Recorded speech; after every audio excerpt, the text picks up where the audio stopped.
El Código de Consumo ha sido una norma muy importante y el Código de Consumo tiene entre uno de sus acápites, ¿no es cierto?, la necesidad de que el sector privado o el sector público tengan un libro de reclamaciones, es decir, usted tiene una queja con respecto a un servicio que le ofrecen y usted puede pedir el libro de reclamaciones. Ahora, vamos a discutir en esta conversación con Crisólogo Cáceres de Aspec la pertinencia del libro, porque además no tiene demasiados elementos vinculantes para poder sancionar a las empresas que no den buenos servicios, pero mejor que el señor Cáceres nos lo explique. ¿Cómo está usted? Muy buenos días. Carlos, un placer estar en tu programa, como siempre. Es un gusto tenerlo acá. Bueno, primero, la importancia del libro. Ya es importante que se tenga un libro de reclamaciones. Yo quiero preguntarle por qué se había estipulado, según decreto supremo, que estuviera en 120 días habilitado por las empresas y se haya reducido ahora a 15 días. Bueno, el libro de reclamaciones es una de las principales innovaciones del Código del Consumidor, una de las mejores, porque establece la posibilidad de que el consumidor pueda quejarse en el acto, en el momento que su derecho es conculcado ante el proveedor, con cero costo. Sin embargo, la reglamentación que se dio del libro, porque el libro fue creado por el Código y luego reglamentado por un decreto supremo, en la reglamentación se han introducido algunos elementos con los cuales estamos en profundo desacuerdo y consideramos de que el libro, lejos de tener el poder disuasivo que iba a tener, ya no lo va a tener. O sea, ¿lo han debilitado? Está debilitado reglamentariamente. Incluso desde el Código ya se venía reglamentando y lamentablemente debo decirte, Carlos, que el tema de que se haya adelantado la vigencia del Código unas semanas no es relevante. Es más, desde mi punto de vista no debió haberse hecho porque genera un elemento de inseguridad jurídica en los agentes económicos. ¿Cuál ha sido la lógica para el adelanto? Porque hay incluso empresas que querían hacer un libro de reclamaciones vía software que no van a poder cumplir el plazo. Lo que pasa es que tanto el Código como el libro de reclamaciones establecen que este puede ser de naturaleza física o virtual. Claro.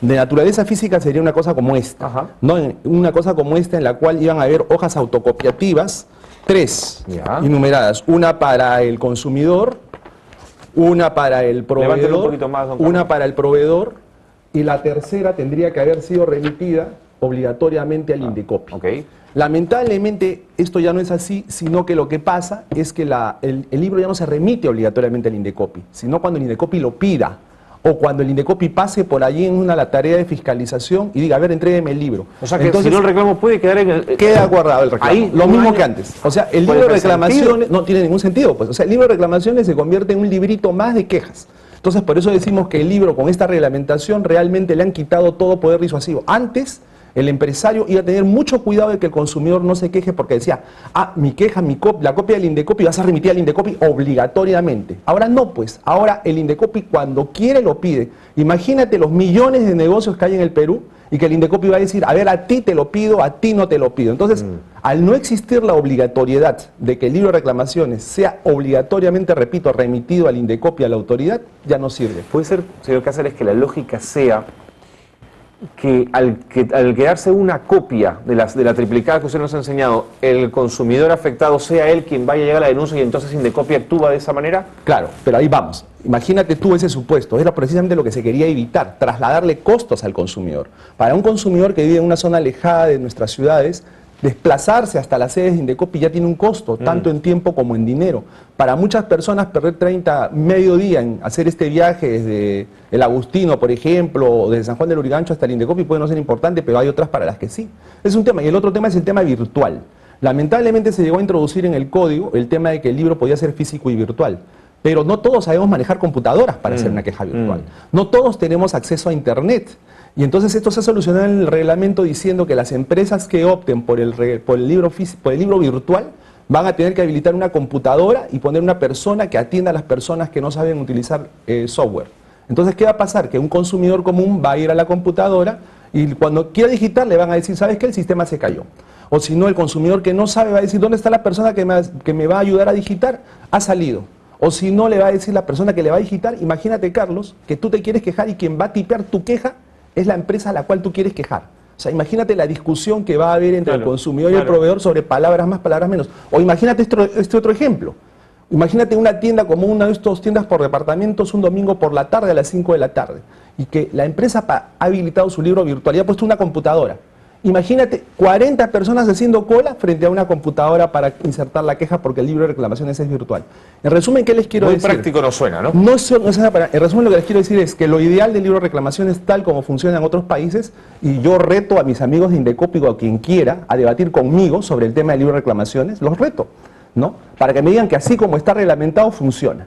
Entonces, el libro debe ser físico, 1. Y 2, debe remitirse obligatoriamente a la autoridad, porque si no, no existe ese poder disuasivo para que el proveedor trate de mejor manera al consumidor. Ahora, pero no termino de entender, señor Cáceres, cómo, si existe un libro de reclamaciones al que se le quiere dar tanta importancia en el Código del Consumidor, el no tenerlo con estas características que no generan ningún vínculo en la empresa, tenga una multa de 1.6 millones de soles. O sea, ¿no es desproporcionado? Yo no entiendo la lógica. O sea, hay muchas cosas en esta reglamentación que escapan a mi entender. Quizás quienes integraron la comisión que redactó estos extraños reglamentos, porque no es solo el libro de reclamaciones, el reglamentado. Se han reglamentado una serie de temas, como por ejemplo las acciones colectivas en el Poder Judicial en procura de indemnizaciones, que es otro tema que en otro momento conversaremos. Pero cada reglamento se ha caracterizado por ser peor que el anterior. Entonces las innovaciones que traía el Código del Consumidor realmente han quedado reducidas a poco menos que cero. Yo comparto la preocupación de los empresarios en el sentido de que les están adelantando la fecha. Bueno, yo no entiendo por qué tampoco lo ha hecho, pero como ves, esto parece una comedia de errores, una comedia de desaciertos en la cual instituciones interesantemente creadas por el Código del Consumidor vienen siendo debilitadas en vía reglamentaria. Sí. Y quedan 2 reglamentos pendientes todavía, Carlos, o sea, no todos han terminado. Falta el reglamento del artículo 37 del Código del Consumidor que establece la obligatoriedad de que los alimentos que contengan componentes transgénicos lo tiene que indicar en la etiqueta. En el anteproyecto al cual tuvimos acceso, elaborado por esta comisión que preside el INDECOPI, se pusieron una serie de temas realmente aberrantes en relación a esta reglamentación, las cuales nosotros hicimos de conocimiento de la autoridad en su momento. ¿Qué que son presiones de Monsanto, de las empresas? Yo no sé, no me atrevería a decir, no soy muy ligero para ver quién presiona o quién no presiona, pero lo que sí me parece es que en ese anteproyecto se introdujeron conceptos como que, por ejemplo, para que las empresas etiqueten se les va a conceder un plazo de adaptación de 1 año. 1 año para que sigamos comiendo los transgénicos sin saberlo. ¿A cuenta de qué? Y tuviese que stock de 1 año de etiquetas, como general es mucho más. Y el otro tema es el reglamento del arbitraje de consumo. Pero antes de entrar en esos temas, hay algo que me preocupa más para terminar ya de dar vuelta al tema del libro de reclamaciones. El decreto 052-2010 sí se proponía en el libro de reclamaciones que fuera remitido a Indecopi en un plazo de 72 horas de haberse producido la queja. O sea, había un reglamento en ese sentido, pero que fue modificado por el DU 052. Fue modificado por el código y luego por el reglamento. Alguien pues está modificando las cosas, señor Cáceres, con una intencionalidad muy clara, ¿no? Claro, lo que pasa es que el decreto al que tú aludes fue expedido por el Poder Ejecutivo antes de la dación del Código del Consumidor. Ajá. Y realmente ese decreto era mejor que lo que quedó en el reglamento, porque establecía, como tú dices, la obligatoriedad de que la autoridad de consumo tomara conocimiento respecto a la queja que había sido formulada por el consumidor en cosa de horas. Ahora eso no existe, sino que vamos a tener que esperar, repito, que la autoridad del Indecopi sea la que vaya a fiscalizar o que le pida al azar, aleatoriamente. Pero le vuelvo a preguntar, si esto es anterior a la promulgación del Código del Consumidor, leo el Código del Consumidor, veo que mi norma se adecua y no tengo por qué cambiarla. Pero no, lo que pasa es que el Código tiene rango de ley, ¿no? Entonces el otro es un decreto, la ley prevalece sobre el decreto. De acuerdo, pero el fondo sí ha sido modificado. Ah, sí, claro. A eso voy. Indudablemente. A eso voy. Habría que pedir las explicaciones del caso para saber por qué se modificó tan sustancialmente el fondo de una figura jurídica que en el resto del planeta es como yo te digo, ¿no? Y sobre todo el tema de la virtualidad, ¿no? O sea, en un país como el nuestro. En todo caso, en el reglamento se debió haber precisado en qué casos puede ser virtual el libro de reclamaciones. Por ejemplo, tú podrías admitir que el libro de reclamaciones sea virtual en el caso de una de estas tiendas online, ¿no? Que te vende cosas online, por ejemplo, que no tiene un local. Así es. Es dable de que el libro sea virtual. Pero tú no puedes dejar librada la voluntad del proveedor que decía en qué casos va a ser virtual o no, porque se presta un montón de trapacería, pues es una cosa increíble. Y parte de la premisa de que el consumidor es un sujeto informado que maneja herramientas informáticas, lo cual no sucede. Y todo esto es muy deplorable, ¿no? De pronto lo que no quieren las empresas que han presionado para cambiar esto, porque a mí no me cabe la menor duda que esto es presión empresarial, tenga que ver con que las empresas no quieren que otros consumidores vean las páginas anteriores del libro de reclamo, a ver qué otro tipo de reclamo se ha generado. Oye, qué curioso que tú digas eso, porque en la ceremonia de promulgación del Código del Consumidor en el Museo de la Nación, el presidente Alan García, que fue el que se encargó de la ceremonia y tuvo un discurso muy iluminado de 45 minutos, él contó una anécdota. Él decía que cuando vivía en París, él iba a los restaurantes de París y antes de entrar pedía, quiero ver el libro de reclamaciones. Y le daban el libro de reclamaciones. Entonces él hacía lo que tú dices. ¿Ves? A ver, voy a ver las quejas. Ah, el lomo saltado tiene 4 quejas, no lo voy a pedir. El chupe de camarones. Entonces ya el Esa es la lógica de un libro de reclamaciones. Antes de entrar, el consumidor ya había visto, porque el libro de reclamaciones contiene eso, ¿no? No solo es un instrumento de queja, sino es un valioso instrumento de información para que el consumidor sepa si entra o no entra a un local. Todo eso con el libro virtual se ha perdido.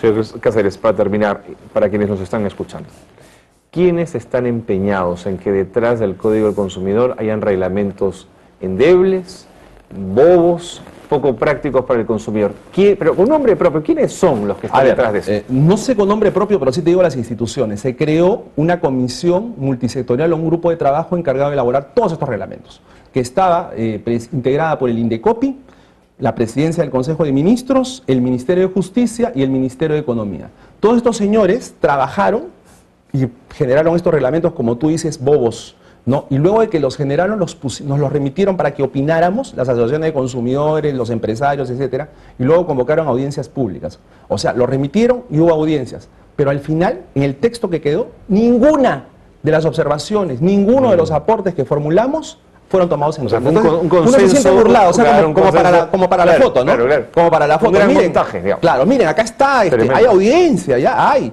Ellos se sentaban y hacían como que escribían y tomaban nota de tus, qué interesante lo que ha dicho Crisolo, qué buena muchacho. Pero al final, no cambió nada. No cambiaba nada. Y al final tenemos estos instrumentos y yo estoy aterrado, te repito, sobre el reglamento del artículo 37 sobre los transgénicos y el reglamento de arbitraje de consumo. No, de eso vamos a tener que seguir hablando de todas maneras. Vamos a tener que seguir hablando.